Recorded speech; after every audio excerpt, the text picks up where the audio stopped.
Dhaba style முட்டபோமா omelette கறி செய்வது எப்படி? வாங்க வீடியோக்குள்ள போவோம்.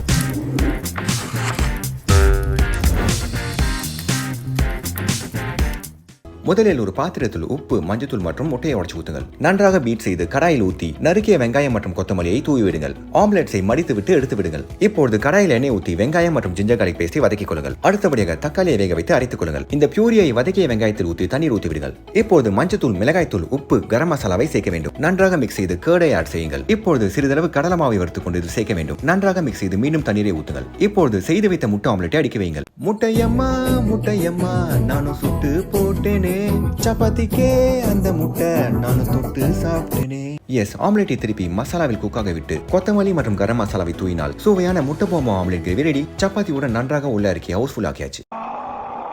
நாளை மீண்டும் சந்திப்போம். அதுவரை ஹேவ் அ முட்டபோமா நைட். ஓகே பாய்.